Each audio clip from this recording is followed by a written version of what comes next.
எல்லாருக்கும் வணக்கம். இந்திய அரசியல் சாசனம் நம்ம தமிழ்நாட்டில் இருக்கிற எல்லாருக்குமே கொடுத்துருக்கிற உரிமையில் ரொம்ப ரொம்ப முக்கியமானது ஓட்டிங் ரைட், வாக்குரிமை. ஒரு மனுஷன் உயிரோடு இருக்கான்றதுக்கு அடையாளமாக இருக்கிறதுல அவனோட ஓட்டுரிமை ரொம்ப முக்கியம். அதனால தான் voting is not only our right but also our life.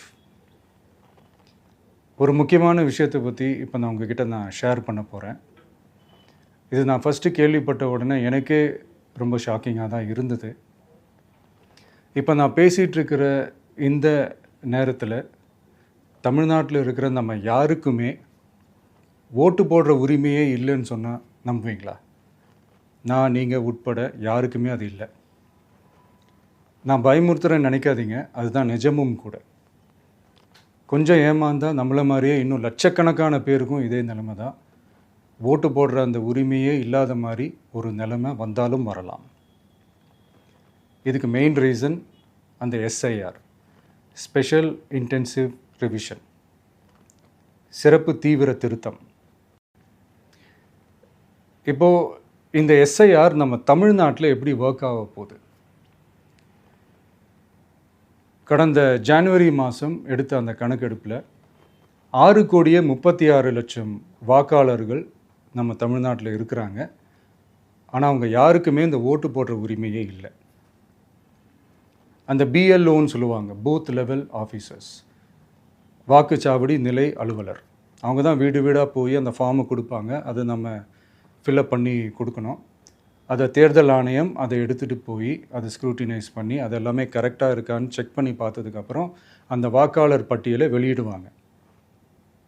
அந்த வாக்காளர் பட்டியலில் நம்ம பேர் இருக்கணும், அப்போ தான் நம்மளால் ஓட்டு போட முடியும். அந்த புது பட்டியல் வர்ற வரைக்கும் நம்ம வாக்காளர்களான்றது அது உறுதியே செய்ய முடியாது. இன்கேஸ் அந்த புது பட்டியலில் நம்ம பேர் இல்லைன்னா அது ஒரு தனி ப்ராசஸ், அது ஒரு தனி ஃபார்ம், அது ஒரு தனி கிளைம்ன்ற மாதிரி அது ஒரு வேறு வேலை. ஸோ இந்த மாதிரி நிறைய சிரமங்கள் குழப்பங்கள் இருக்கிறதுனால மக்களுக்கு இது மேலே ஒரு கன்ஃபியூஷன் ஒன்று இருக்குது. இது என்ன வெரிஃபிகேஷனா இல்லை ஒரு மறைமுக ரீரெஜிஸ்ட்ரேஷனா இல்லை இது ஒரு நியூ ரெஜிஸ்ட்ரேஷன் மாதிரியே தானா அப்படின்ற மாதிரி நிறைய கன்ஃபியூஷன் இருக்குது. அவங்க செய்ய வேண்டியதெல்லாம் ஒன்று தான். இந்த மாதிரி வீடு வீடாக போய் அந்த என்யூமரேஷன் ஃபார்ம் நம்ம ஃபில்அப் பண்ணி கொடுக்கும்போது அதுக்கான அக்னாலேஜ்மெண்ட்டை அந்த பிஎல்ஓ அந்த ஆஃபீஸர்கிட்ட இருந்து நீங்கள் வாங்கிக்கணும். அது ரொம்ப ரொம்ப முக்கியம். இது நான் சொல்கிறது வாக்காளர் பட்டியலில் ஆல்ரெடி உங்கள் பேர் இருக்கிறவங்களுக்கு நான் சொல்கிறேன். இப்போ புது வாக்காளர்கள், ஃபஸ்ட் டைம் ஓட்டர்ஸ், அவங்களுக்கு ஃபார்ம் 6ன்னு ஒன்று இருக்குது. அதை நீங்கள் ஃபில்அப் பண்ணி நீங்கள் உங்கள் ஏரியாவில் இருக்கிற சம்மந்தப்பட்ட அந்த உங்கள் அலுவலகத்தில் நீங்கள் டைரெக்டாகவும் சப்மிட் பண்ணலாம், இல்லை நீங்கள் ஆன்லைன்லேயும் சப்மிட் பண்ணலாம். அப்படி ஆன்லைனில் நீங்கள் சப்மிட் பண்ணிங்கன்னா அதுக்கான ஸ்க்ரீன்ஷாட்டை எடுத்து வச்சுக்கோங்க. ஃபோனில் மெசேஜ் வரும், அதை சேவ் பண்ணி வச்சுக்கோங்க. அப்ராடில் இருக்கிறவங்க கூட அந்த எஸ்ஏஆர் ஃபார்மை டவுன்லோட் பண்ணி நீங்கள் அதை ஃபில்அப் பண்ணி சப்மிட் பண்ணலாம். அதுக்கான அக்னாலேஜ்மெண்ட்டை வாங்கி வச்சுக்கோங்க.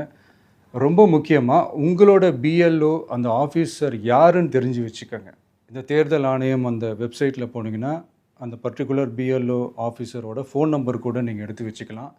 இன்கேஸ் உங்களை யாரும் ரீச் பண்ணலை இல்லை உங்களுக்கு அந்த ஃபார்ம் கிடைக்கல அப்படின்னா நீங்கள் அவரை காண்டாக்ட் பண்ணி அந்த ஃபார்மை வாங்கி நீங்கள் ஃபில்அப் பண்ணி நீங்கள் சப்மிட் பண்ணலாம். ரொம்ப முக்கியமாக அதுக்கான அக்னாலேஜ்மெண்ட்டை வாங்கி வச்சுக்கோங்க. இது எல்லாமே சரியாக செஞ்சாலும் இந்த எஸ்ஐஆர் மேலே சில டவுட்ஸ் இருக்குது.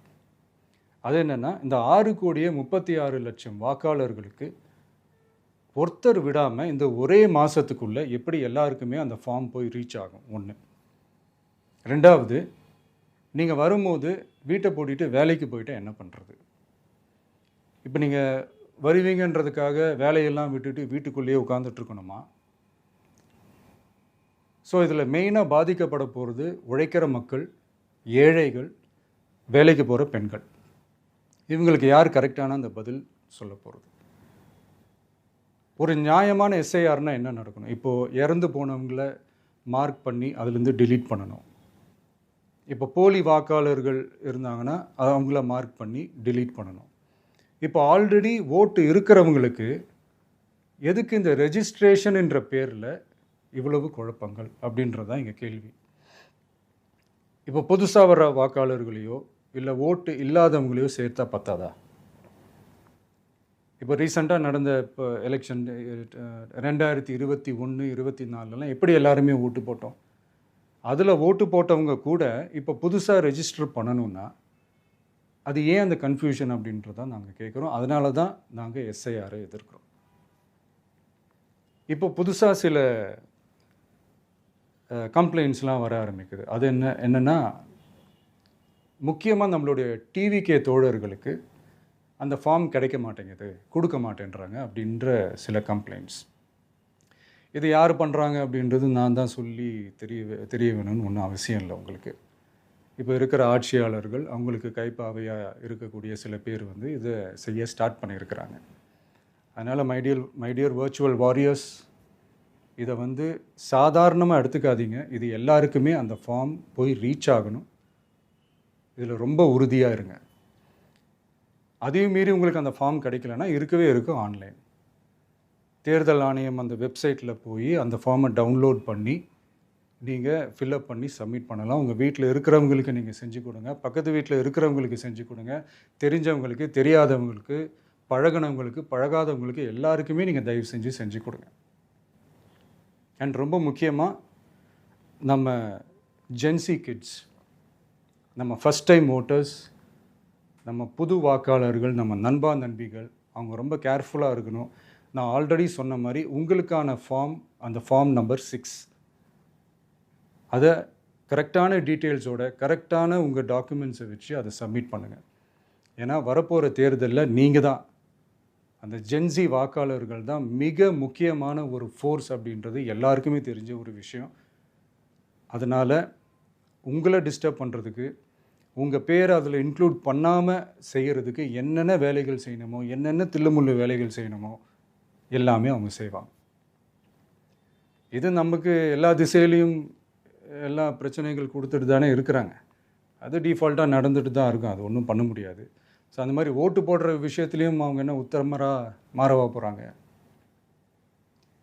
இப்போ நான் சில மீட்டிங்ஸ்லலாம் ரிப்பீட்டடாக ஒரு விஷயம் நான் சொல்கிறேன்ல, 2 பேருக்கு நடுவில் தான் போட்டி அப்படின்ட்டு. அது மேடைக்கு மேடை அவங்க அதை ப்ரூவ் பண்ணிகிட்டு இருக்கிறாங்க.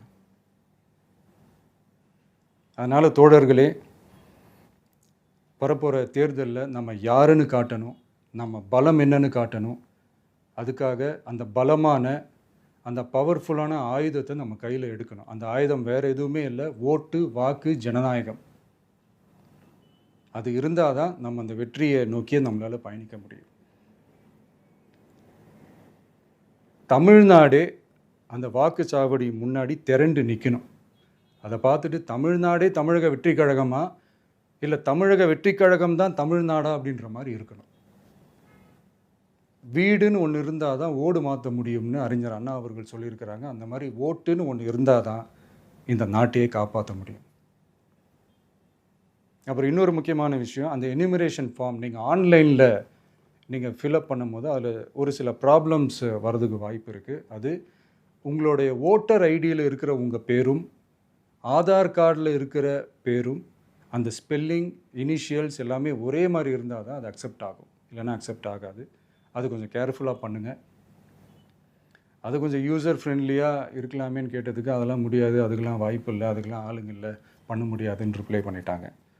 ஸோ அதனால் மைடியர் டிவிகே தோழர்களே, மைடியர் ஜென்சி படை பலமே, உஷாராக இருங்க, கான்ஃபிடெண்ட்டாக இருங்க, நல்லதே நடக்கும், வெற்றி நிச்சயம். மீண்டும் சந்திக்கும் வரை நன்றி, வணக்கம்.